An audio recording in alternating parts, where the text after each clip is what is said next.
elas utilizavam esses latões para se proteger de tigres. Porém, com o passar do tempo, elas acabaram utilizando isso mais como uma forma de adereço, para poder ficar mais bonitas, mais atraentes. Então, ao contrário do que muita gente pensa, não é o pescoço que cresce, é o ombro das mulheres Karen que vão abaixando.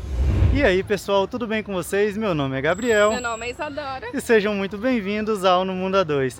É o seguinte, no rolê de hoje nós vamos conhecer os templos mais famosos da Tailândia.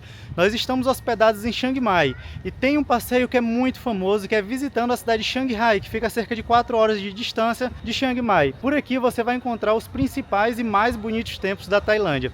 Então no vídeo de hoje vocês vão conhecer eles e a gente vai contar também um pouco sobre como a gente fez para chegar até aqui.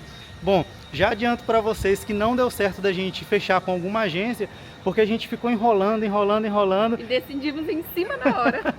E aí nenhuma agência topou fazer o passeio tão em cima assim pra gente. E aí o que a gente fez? Qual foi a nossa única saída?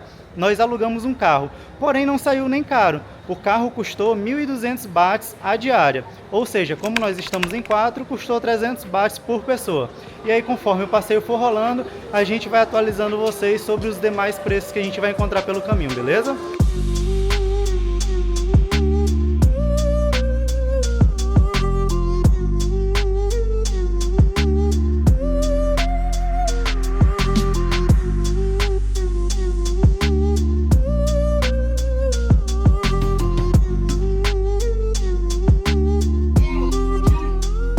Bom, e a nossa primeira parada vai ser aqui no White Temple, ou no Templo Branco. O nome ele é autoexplicativo, vocês podem ver.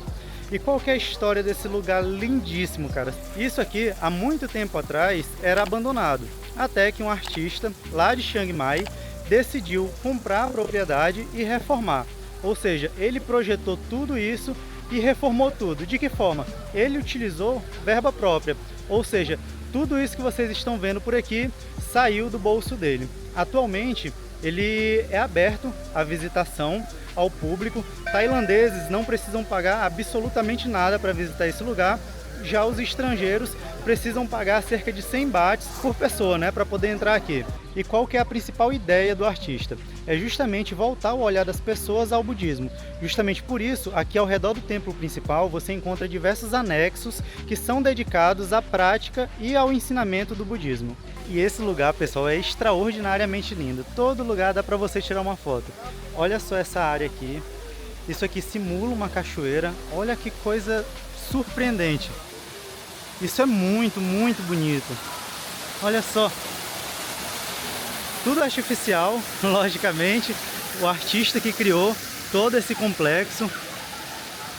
E vocês podem ver que o artista geralmente utiliza uma cor predominante.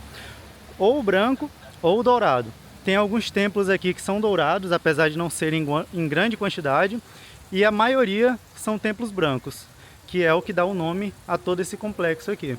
E de longe vocês conseguem ver diversos detalhes em toda essa estrutura branca. Porém, é muito difícil de você fazer contraste do branco com o branco. Olha só. Então, de que forma que o artista conseguiu fazer isso? Vocês podem ver aqui, olha, quando você chega mais próximo, que ele utilizou, além da tinta branca, diversos espelhos para poder refletir luz. Em todas as pontas e extremidades das artes que ele produz, tem espelhos, fazendo com que quando você olhe de longe, você consiga ver com perfeição o detalhe de cada estrutura. Aqui na nossa frente a gente tem uma espécie assim de fogo, com diversos dragões, e você consegue ver cada detalhe desse. Aí, vamos lá? Opa! Bora aí conhecer mais um templozinho? Bora, mas rapaz, e aí, quanto é que custou cada ingresso desse aqui? Esse custou 100 baht cada um. Agora a gente vai para a parte interna lá, que é as arte contemporânea. Estão mais concentradas lá dentro, né? São as mais caras e mais valiosas que o artista sempre fez e deixou guardado aí. Perfeito, vamos lá então. Bora. Ó, lembrando, galera, tem toda uma etiqueta de vestimenta aqui, então não esqueçam. Pessoal, não vem com barriguinha mostrando, com o ombro mostrando, de sainha curta, porque você não vai entrar, beleza?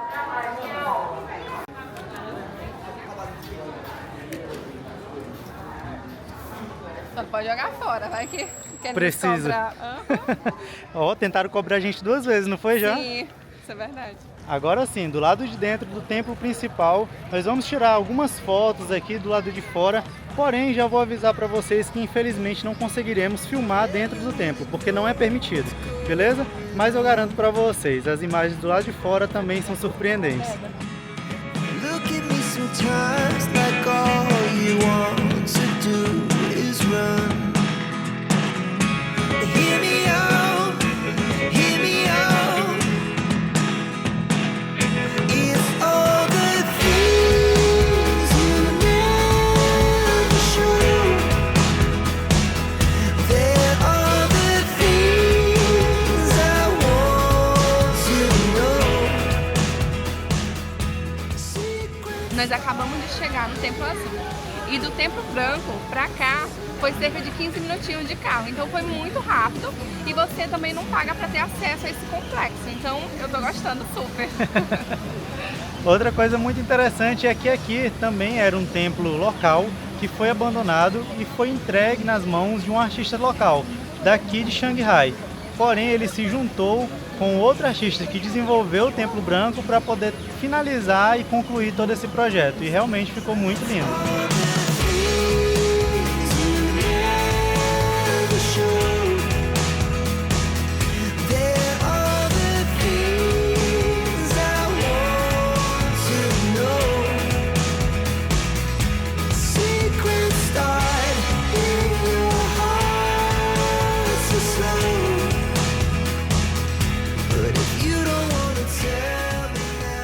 Bom, pessoal, ao contrário do que a gente pensou, não custa nada para visitar o interior do Templo Azul.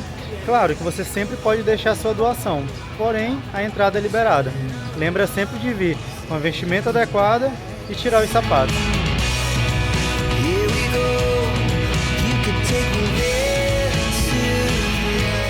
Agora nós viemos conhecer o Big Buda de Xangai. Olha a grandiosidade disso. Vocês estão preparados? Isso aqui é só escadaria, porque olha só, é muito grande, cara, muito grande mesmo. Isso é muito maior do que o Cristo Redentor.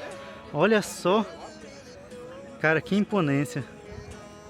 A entrada até aqui na escadaria é gratuita. Agora, se você quiser subir lá na testa, aí a conversa já muda. Já aqui, tanto a testa do Big Buda quanto essa torre que está escondida aqui atrás desse prédio são dois mirantes que você consegue ver Xangai de cima.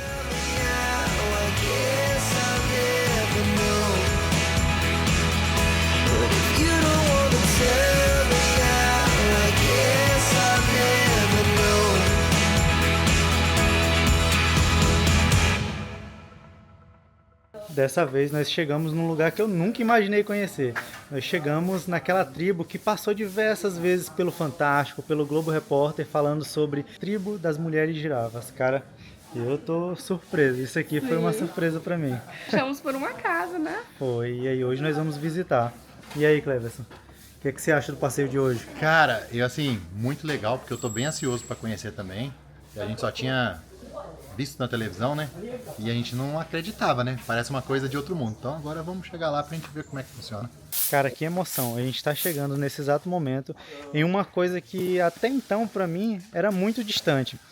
Você lembra quando você era mais novo aí, que tinha umas reportagens no Fantástico, no Globo Repórter, que eles começavam a reportagem assim, falando que nós íamos conhecer com eles a tribo das mulheres com pescoço de girafa, e aí onde elas vivem, o que elas comem. Cara do Globo Repórter, né? Pois é nessa vila que a gente está aqui hoje.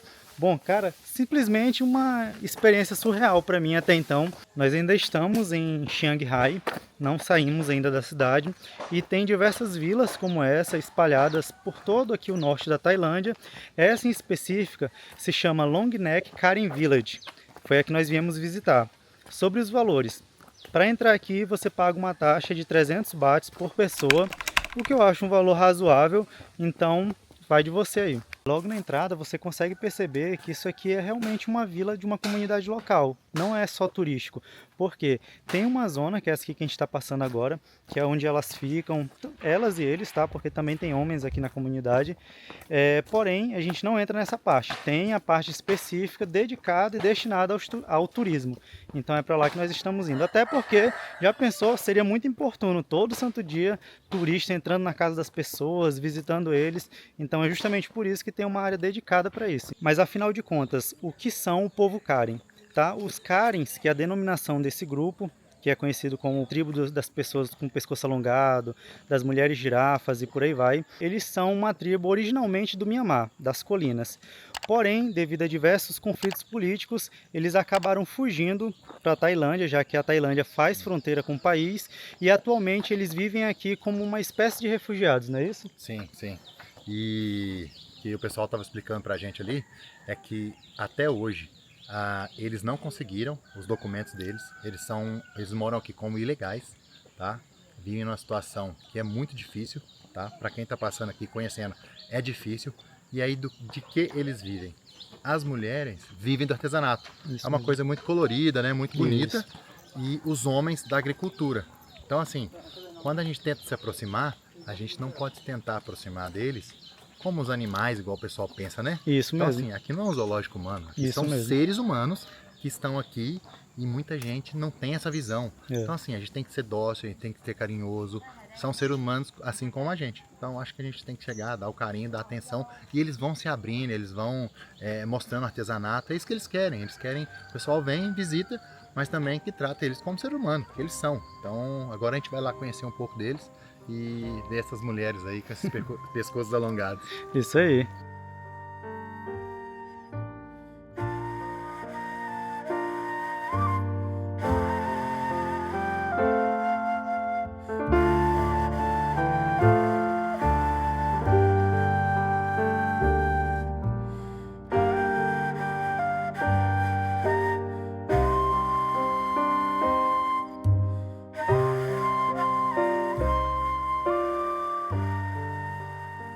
E eu acho que a questão mais curiosa é sobre como elas conseguem ficar com o pescoço tão alongado assim. De que forma que isso acontece? Elas vão colocando diversos anéis feitos de latão que elas consideram como adereços para enfeitar o seu corpo, para ficarem mais bonitas. Na origem mesmo, elas utilizavam esses latões para se proteger de tigres. Porém, com o passar do tempo, elas acabaram utilizando isso mais como uma forma de adereço, para poder ficar mais bonitas, mais atraentes para os homens das suas tribos. Só que hoje em dia, essa cultura está se perdendo um pouco. Então a gente pode ver por aqui que as mulheres mais velhas, elas possuem ainda esses latões no pescoço, porém as mais novas, algumas estão deixando de usar. Porém, ainda é possível sim encontrar, ainda tem algumas que mantêm a tradição. Então hoje em dia é mais uma tradição, certo? E o que é que acontece para o pescoço delas ficar tão longo assim? Elas vão colocando anel por anel, ano após ano, com o passar do tempo. Ao contrário do que muita gente imagina, o pescoço delas não começa a crescer e ficar mais longo. É o ombro dela, é a região aqui da clavícula, que acaba abaixando e descendo com o tempo, ou seja, vai cedendo, a chegar num ponto onde o pescoço tem a aparência de que cresceu.